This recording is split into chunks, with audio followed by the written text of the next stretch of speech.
Salam kerahiman. Hari ini 3 April. Kita akan baca dari 294 dan 300. Kita mulai ya. Dalam nama Bapa dan Putra dan Roh Kudus. Amin. 294.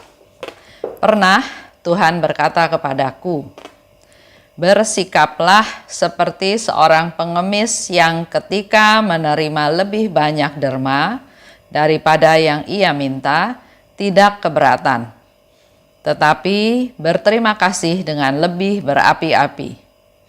Engkau pun tidak usah berkeberatan dan berkata bahwa engkau tidak pantas menerima rahmat lebih besar ketika aku memberikannya kepadamu. Aku tahu engkau tidak pantas, tetapi bersukacitalah selalu dan ambillah harta dari hatiku sebanyak yang dapat engkau bawa, karena kemudian engkau akan lebih menyenangkan hatiku. Dan aku akan menyampaikan kepadamu satu hal lagi. Ambillah rahmat-rahmat ini bukan hanya untuk dirimu sendiri, tetapi juga untuk orang-orang lain, yakni doronglah jiwa-jiwa yang berhubungan denganmu untuk mengandalkan kerahimanku yang tak terbatas. Oh, betapa aku mencintai jiwa-jiwa yang mengandalkan aku sepenuhnya. Aku melakukan segala sesuatu bagi mereka. 300. Mintalah kepada abdiku yang setia, supaya pada hari ini ia memaklumkan kerahimanku yang besar ke seluruh dunia. Barang siapa pada hari ini menghampiri sumber kehidupan ini, ia akan menerima pengampunan penuh atas dosa-dosanya dan dibebaskan dari hukuman. Umat manusia tidak akan menikmati damai sebelum berpaling dengan penuh kepercayaan kepada kerahimanku. Oh, betapa hatiku terluka karena adanya jiwa yang tidak percaya. Jiwa seperti itu mengakui bahwa aku ini kudus dan adil, tetapi tidak percaya bahwa aku adalah sang kerahiman. Ia tidak percaya akan kebaikanku. Roh-roh jahat pun memuji keadilanku, tetapi tidak percaya akan kebaikanku. Hatiku bersukacita karena dijuluki sang kerahiman. Itu yang hari ini akan kita bahas. Panjang ya, apa yang dikatakan oleh Suster Faustina, apa yang dikatakan oleh Yesus kepada Suster Faustina pada hari ini. Pertama, Yesus katakan, bersikaplah seperti seorang pengemis. Yang kalau sifatnya pengemis itu, yang sehari-hari dia kekurangan ya. Dia meminta-minta, minta sedekah, minta makan, minta uang untuk menunjang kehidupan dia. Yang ketika menerima lebih banyak derma daripada yang ia minta, tidak keberatan, tetapi berterima kasih dengan lebih berapi-api. Biasanya pengemis karena rata-rata yang dia terima, misalnya 1.000, 2.000 atau 5.000, tapi begitu ada yang memberi 10.000 atau memberi 50.000, pasti kaget, surprise, kok orang ini kasih banyak sekali gitu ya. Nah, Yesus katakan, mari kita seperti pengemis yang meminta, memang membutuhkan, memang berkekurangan, tapi pada waktu mendapat lebih daripada apa yang dia pikirkan, bukannya menolak. Tapi justru itu harus menjadi dia lebih berapi-api. Yesus memberikan contoh menjadi pengemis. Perlu kerendahan hati. Ada orang yang nggak punya tapi nggak berani minta. Nggak berani sodorin tangan untuk minta. Menyodorkan tangan, bukti kita kekurangan, bukti kita butuh sesuatu, bukti kerendahan hati juga. Nah, buat kita, sikap kita sebagai pengemis kepada Tuhan, kita juga harus berani meminta. Rendah hati Kita sadar kita nggak mampu, kita sadar kita berkekurangan, maka kita minta dalam bentuk doa dengan rendah hati. Firman Tuhan ada yang katakan ya, mintalah, carilah, ketuklah. Yesus sudah mengajarkan hal tersebut, kerendahan hati kepada kita untuk mencari rahmat dari Tuhan. Jadi seperti sikap pengemis di hadapan Tuhan, Tuhan akan memberikan apa yang kita minta kalau kita mintalah, carilah, ketuklah. Jadi memang harus ada action dari kita juga, ada tindakan dari kita untuk mohon belas kasihan Tuhan. Engkau tidak usah berkeberatan dan berkata bahwa engkau tidak pantas menerima rahmat yang lebih besar ketika aku memberikannya kepadamu. Ada ya orang yang sering berkata, oh enggak, saya cuma butuhnya ini. Saya enggak butuh yang lain. Nah, contoh, sampai sekarang saya masih suka berpikir. Pernah satu kali ketemu sama anak kecil lah ya, masih kecil SD. Pakai baju seragam. Dia berjualan di lampu merah. Dia berjualan makanan. Jelas saya juga nggak tahu makanannya enak atau nggak enak, makanannya bersih atau nggak bersih, saya nggak tahu. Tapi saya tergerak, saya memberi uang, tapi saya nggak mau makanannya. Maksudnya ya biar jadi modal buat dia untuk dijual lagi ke orang lain. Karena saya pun nggak suka makanan yang dia tawarkan. Tapi dia tersinggung. Dia bilang, saya bukan pengemis. Kalau mau beli, kalau nggak mau beli, saya juga nggak mau terima uangnya. Pernah satu kali lagi waktu saya ke Flores, kita kan perjalanannya cukup panjang, sehingga akhirnya mau nggak mau perlu pergi ke toilet. Nah, karena tidak ada tempat umum, maka mampirlah kita di salah satu rumah warga. Minta izin, mohon izin kita mau pergi ke toilet karena sudah cukup sore dan belum tahu lagi kita akan berhenti di mana. Nah, dan sekedar rasa terima kasih, ya beberapa orang yang turun itu mau memberi uang, tapi ya kalau memberi uang ke orang tuanya ya juga nggak pantas ya, mau kasih uang berapa gitu ya. Jadi di situ dia ada anak-anaknya, nah kita kasih uang ke anak-anak itu ya istilahnya untuk uang jajan. Tapi ternyata mereka nggak mau, mereka tolak. Mereka bilang nggak mau dia nggak mau terima uang-uang seperti itu. Mereka bukan pengemis katanya gitu ya. Nah ini buat kita menjadi sesuatu yang perlu diolah lebih lanjut. Apakah kita melakukan kesalahan atau memang kita bertemu dengan orang-orang yang tidak bersifat seperti pengemis seperti yang Yesus minta di sini. Dan Yesus ingatkan kita jangan tolak kalau dikasih rahmat banyak. Karena kalau engkau tolak, seolah-olah engkau telah menutup hati yang menghalangi aliran rahmat dari Tuhan. Bacaan ini saya ingat lagi cerita yang kemarin-kemarin yang tadi barusan saya ceritakan ya. Kalau anak itu menerima uang yang saya beri dan ternyata makanan yang dia jual itu dia masih bisa jual ke orang lain, kan dia dapat lebih banyak. Begitu pula dengan yang waktu itu dalam perjalanan ke Flores. Saya nggak bilang mereka sombong, tapi mungkin ada persepsi yang salah atau ada sudut pandang yang salah. Nggak boleh minta-minta. Kalau minta-minta itu pengemis dan saya bukan pengemis. Jadi di satu pihak dia kekurangan, tapi dibantu bukannya berterima kasih, bukannya bergembira, tapi justru malah tersinggung, malah merasa terhina. Nah, di sini dikatakan kalau kita menolak rahmat, kita mungkin minta sama Tuhan, Tuhan saya minta rahmat kesabaran. Tuhan gak cuma kasih satu rahmat, kasih rahmat pengampunan, kasih rahmat kesetiaan, kasih rahmat kesabaran, kasih rahmat murah hati, kasih rahmat kepekaan, kepedulian. Jangan ditolak, terima aja. Karena kalau kita menolak, maka kita sebetulnya kita sendiri yang menutup rahmat-rahmat yang Tuhan beri. Nah, kita coba evaluasi lagi. Ada nggak sih di antara kita yang pantas menerima rahmat Tuhan? dengan segala kelalaian kita, kedosaan kita, ketidakberdayaan kita, ketidakpantasan kita, sebetulnya nggak ada satu orang juga yang layak menerima rahmat dari Tuhan.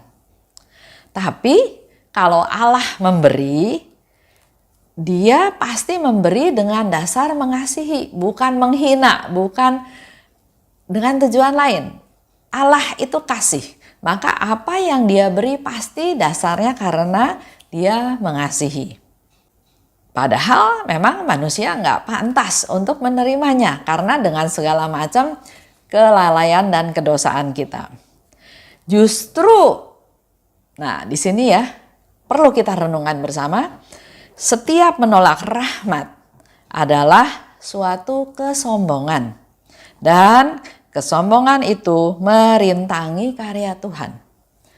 Tuhan mau berkarya dengan memberikan banyak rahmat pada kita. Tapi kalau kita tolak rahmat-rahmat tersebut, padahal Tuhan tahu bahwa kita butuh rahmat itu. Dengan kita menolak rahmat itu sebetulnya ada unsur kesombongan. Contoh, Tuhan memberikan rahmat pengampunan pada kita. Kalau bukan rahmat pengampunan dari Tuhan, kita nggak mungkin bisa mengampuni orang. Yang diingat adalah dia jahat, dia menyusahkan saya, dia menipu saya, dia merugikan saya, dia merusak nama baik saya di posisi dirugikan. Tapi karena dapat rahmat Tuhan, yaitu diberi rahmat untuk bisa mengampuni, maka saya bisa pakai rahmat yang Tuhan beri itu, rahmat mengampuni, untuk mengampuni orang yang bersalah pada saya. Dan kalau saya bilang, enggak Tuhan, saya nggak mau terima rahmat pengampunan darimu karena saya nggak mau mengampuni dia. Artinya kita sudah menutup rahmat-rahmat yang Tuhan berikan. Kita menutup karya Tuhan melalui diri kita. Dengan kita mengampuni orang, sebetulnya karya Tuhan bekerja dalam diri kita dan nyata terhadap orang tersebut bahwa, oh sekarang Ibu Esther sudah memaafkan saya, sudah mengampuni saya. Apakah karena kehebatan saya? Bukan. Karena Allah memberikan rahmat pengampunan kepada saya yang saya memampukan diri, saya mampu untuk bisa mengampuni orang lain. Itu adalah hal-hal yang sifatnya ilahi yang berasal dari Tuhan, bukan yang sifatnya jasmani. Katakan lebih lanjut oleh Tuhan ya. Aku tahu engkau tidak pantas, tapi bersukacitalah selalu dan ambillah dari hatiku sebanyak yang dapat engkau bawa. Malah Yesus menawarkan, ambil aja rahmat apa aja yang mau kamu ambil. Ambil sebanyak mungkin, sebanyak yang dapat engkau bawa. Kita memilih rahmat atau mendapatkan rahmat dari Tuhan, pasti rahmat-rahmat yang kita butuhkan. Karena kemudian engkau akan lebih menyenangkan hatiku. Nah tadi contoh mengampuni.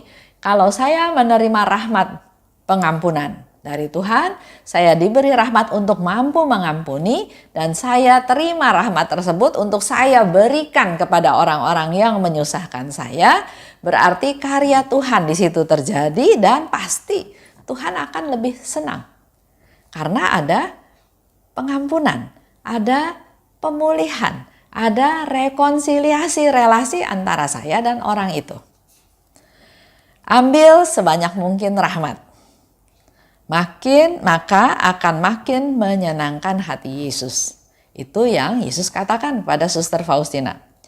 Yesus senang kalau kita mau menerima apa saja yang Tuhan berikan kepadaku. Karena Dia tahu apa yang kita butuhkan. Dan aku akan menyampaikan kepadamu satu hal lagi. Ambillah rahmat-rahmat ini bukan hanya untuk dirimu sendiri, tetapi juga untuk orang-orang lain. Nah, rahmat pengampunan, rahmat mengampuni yang saya ambil, gunanya untuk saya sendiri. Karena dengan saya bisa mengampuni orang, saya merasa lega, saya merasa tidak dendam lagi, saya tidak marah lagi, saya tidak kesel lagi, bahkan saya berdoa buat dia, saya berbahagia ya, karena relasi yang tadinya terputus mungkin menyambung kembali. Tapi di sini Yesus bilang, jangan cuma rahmat buat saya aja, tapi juga ambil rahmat-rahmat yang juga berguna untuk orang lain. Jadi fokusnya bukan hanya untuk kepentingan diri sendiri. Jadi Yesus kembali lagi, ambillah rahmat yang dibutuhkan. Mungkin kita bukan sebagai konselor ya. Tapi kalau Tuhan memberikan rahmat tersebut, kita ambil rahmat tersebut, Tuhan akan memakai kita untuk bisa menjadi advisor, bisa menjadi konselor untuk mungkin orang-orang di sekitar kita yang mengalami masalah. Engkau, Suster Faustina, jadi pengolah rahmat Tuhan dan menyalurkannya. Jadi kita bukan hanya sekedar menerima rahmat, tapi selain menerima, tapi juga sekaligus menyalurkannya. Jadi mata air yang airnya bisa disalurkan ke banyak tempat dan ke banyak orang. Dengan kita banyak menimba rahmat dari Tuhan, otomatis kita jadi punya kemampuan untuk menyalurkan rahmat-rahmat tersebut kepada sebanyak orang dan juga kemana saja. Doronglah jiwa-jiwa yang berhubungan denganmu untuk mengandalkan kerahimanku yang tak terbatas. Itu yang diminta oleh Yesus. Kita bayangkan ya, kita ada keluarga inti, ada keluarga besar, ada teman-teman, ada lingkungan, ada teman sekerja di kantor, ada teman se-RT RW, ada teman sekomunitas. Yesus katakan, doronglah jiwa-jiwa yang berhubungan denganmu. Jadi yang ada kaitannya dengan kita semua untuk mengandalkan kerahiman Tuhan. Artinya kita punya tugas mewartakan, menginformasikan, untuk bersaksi, mengalami kerahiman Tuhan, dan biar orang lain juga bisa merasakan kerahiman Tuhan. Oh, betapa aku mencintai jiwa-jiwa yang mengandalkan aku sepenuhnya. Yesus mencintai orang-orang yang mengandalkan Tuhan, yang percaya pada Tuhan, yang percaya penuh, yang trust pada Tuhan. Aku melakukan segala sesuatu bagi mereka. Itu yang Yesus janjikan. Kalau kita percaya 100% pada Tuhan, maka Yesus katakan, aku melakukan segala sesuatu untuk mereka. 300. Aku ingin supaya hari Minggu pertama sesudah Paskah jadi pesta kerahiman ilahi. Sebentar lagi kita akan merayakan pesta kerahiman ilahi. Sekarang kita sudah masuk ke novena kerahiman ya, yang kita mulai pada tanggal 2 April. Nanti tanggal 11 April itu pesta kerahiman ilahi. Nah, Yesus katakan, aku ingin ada pesta kerahiman ilahi. Ini menjadi satu bukti bahwa Tuhan itu baik. Paskah, Yesus bangkit. Pesta kerahiman ilahi, Yesus memberikan hadiah yang luar biasa kepada kita, yaitu indulgensi penuh. Pesta kerahiman ilahi, saya juga sering sebutkan, ini pestanya Tuhan. Tuhan yang adakan, Tuhan yang ngundang kita untuk datang kepadanya. Dia yang mengundang siapa saja yang mau hadir dalam pestanya. Untuk hadir, untuk ikut bersukacita, sebab Tuhan mau memberikan sesuatu bukan makanan, tapi yang diberikan adalah dirinya sendiri. Yesus memberikan dirinya sendiri. Sebagai rahmat kerahiman, dia menderita, dia disalib, dia wafat untuk kita semua supaya kita bisa memperoleh hidup kekal. Paskah memberikan kebangkitannya. Sedangkan pesta kerahiman, kita diberi kado kerahiman, yaitu dibebaskan dari segala dosa dan hukuman yang kita tahu indulgensi penuh. Untuk menerima indulgensi penuh memang ada syaratnya. Kita sebelumnya menerima sakramen tobat, kita menerima komuni pada pesta kerahiman ilahi, kita juga berdoa wujud Bapa Paus, dan satu lagi jangan lupa kita melakukan perbuatan belas kasih. Mintalah kepada abdiku yang setia, supaya pada hari ini memaklumkan kerahimanku yang besar ke seluruh dunia. Jadi minta kepada pastor yang akan memimpin perayaan Ekaristi untuk mewartakan kerahiman Tuhan ke seluruh dunia. Barang siapa pada hari ini menghampiri sumber kehidupan ini, ia akan menerima pengampunan penuh atas dosa-dosanya dan dibebaskan dari hukuman. Itu yang tadi saya sebut indulgensi penuh. Umat manusia tidak akan menikmati damai sebelum berpaling dengan penuh kepercayaan kepada kerahimanku. Itu jelas Yesus katakan. Betapa hatiku terluka Karena adanya jiwa yang nggak mau percaya. Nggak percaya bahwa Tuhan itu Maha Rahim. Kalau nggak percaya, maka kita jadi ragu-ragu kan? Nah, setiap rahmat bukan diterima, kalau Tuhan kasih rahmat bukan diterima karena kita ragu-ragu ya, kita nggak percaya sama Tuhan, jadi rahmat apapun yang Tuhan beri, kita ragu-ragu. Ini rahmat atau ini ujian, ini rahmat atau ini jebakan karena ketidakpercayaan dari kita. Jadi yang dilakukan bukan terima rahmat tapi cari tahu. Ini rahmat atau ini ujian. Inilah yang menyebabkan banyak jiwa kehilangan banyak rahmat. Jiwa seperti itu mengakui bahwa aku ini kudus dan adil. Tapi tidak percaya bahwa aku adalah Sang Kerahiman. Kalau kita percaya pada Tuhan, maka andalkan Tuhan, berserah pada Tuhan. Taati firman-firman-Nya. Percaya bahwa Tuhan itu baik, percaya akan kebaikan Tuhan. Karena Yesus katakan juga roh-roh jahat pun memuji keadilanku, tapi tidak percaya akan kebaikanku. Nah, kita boleh mengevaluasi. Roh jahat pun memuji keadilanku, tapi nggak percaya pada kerahimanku. Bagaimana dengan kita? Apakah kita juga termasuk seperti yang roh-roh jahat lakukan? Ini menjadi evaluasi kita semua. Karena Yesus katakan bahwa aku bersuka cita karena dijuluki Sang Kerahiman. Itu menjadi bahan renungan kita sepanjang hari ini. Amin. Dalam nama Bapa dan Putra dan Roh Kudus. Amin. Salam kerahiman.